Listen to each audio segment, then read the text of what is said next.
میرے اور آپ کے آقا و مولا نے ایک مقام پہ قسم فرما کے 3 چیزیں بیان فرمائی.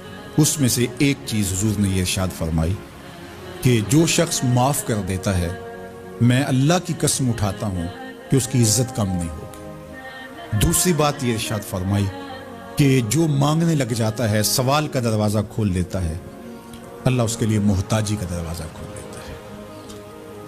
حالات سخت بھی ہوں، اگر قابل برداشت ہوں تو ان کو برداشت کرنا چاہیے تاکہ سوال کی عادت نہ پڑے. انسان مخمصے کی حالت میں ہو، مجبور ہو جائے تو وہ ایک الگ بات ہے. مخمصے کی حالت میں سوال جائز ہو جاتا ہے، لیکن اگر حالت مخمصے کی نہ ہو تو پھر سوال نہیں کرنا. تھوڑی سی مشکل آئی اور اناج بٹتے ہوئے دیکھا تو خود بھی سوالی بن کے جا کے کھڑے ہو گئے، جبکہ ہمارے گھر کے اندر اتنا کچھ موجود تھا کہ ہم گزر کر سکتے تھے، لیکن مفت کا مال ہے لہٰذا کوئی حرج نہیں ہے. تو پھر آہستہ آہستہ انسان اس کا عادی بن جاتا ہے. اللہ اس وقت سے بچائے کہ ہم محتاج ہوں اور ہمیں عملاً اس جگہ پہ آنا پڑے. اللہ سب کو محفوظ فرمائے. لیکن اگر حالات کچھ تلخ بھی ہوں تو پھر بھی اگر آپ دیکھیں اپنے آپ کو کہ کیا ہم ایسی جگہ پہ تو نہیں ہیں کہ ہم سوال کرنے جائیں، تو باہر ایک ماحول دیکھ کر کے تو لپک پڑنا، تو اس سے آپ کی طبع کے اندر سوال کی عادت پیدا ہوگی. تو اس لیے جو مانگنا شروع کر دیتا ہے پھر اس کے لیے محتاجی کا دروازہ بند نہیں ہوتا، الا یہ کہ کچھ سخت مجبور ہو جائے تو شریعت اس کو اس کی اجازت دیتی ہے.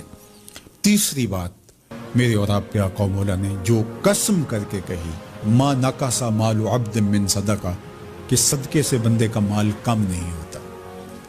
آپ کا اکاؤنٹنٹ کہتا ہے کہ اگر اتنے پیسے اتنوں سے نکال دیے گئے تو باقی اتنے بچیں گے. کیلکولیٹر کا حساب بھی یہی ہے. لیکن میرے محبوب فرماتے ہیں کہ میں ضمانت دیتا ہوں کہ صدقے سے مال کم نہیں ہوتا.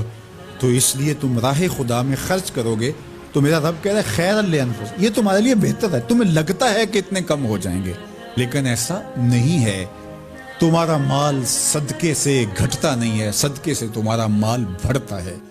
اور اللہ تعالیٰ جل شانہ ایک کا 10 گنا عطا کرتا ہے، 70 گنا عطا کرتا ہے، 700 گنا عطا کرتا ہے. فرمایا اللہ چاہے تو اس سے بھی زیادہ عطا کر دے. اور پھر فرمایا ان تقرضوا اللہ قرضا حسنا یضاعفہ لکم، اگر تم اللہ کی راہ میں قرض حسنہ دو تو وہ دگنا کر کے دے گا.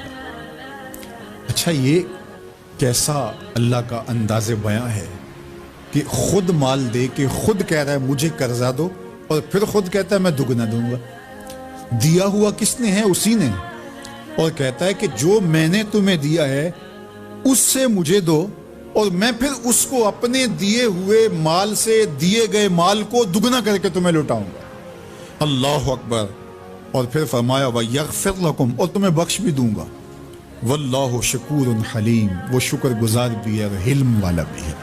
اللہ اکبر. وہ بردبار بھی ہے، وہ تمہارا شکر گزار بھی ہوگا، تمہیں دگنا کر کے بھی دے گا، تمہاری مغفرت بھی کر دے گا، اور تمہارے مال میں کمی بھی نہیں آنے دے گا. اور یہ بہتر بھی تمہارے لیے ہوگا. یہ تمہاری آزمائش تھی. تمہارا مال تمہیں دے کر تم سے مانگا، اور جس کے لیے مانگا اس کو اللہ ڈائریکٹ بھی تو دے سکتا تھا، لیکن کہا کہ اس کی آزمائش ہے کہ اس کو غربت کی بھٹی میں ڈالا گیا.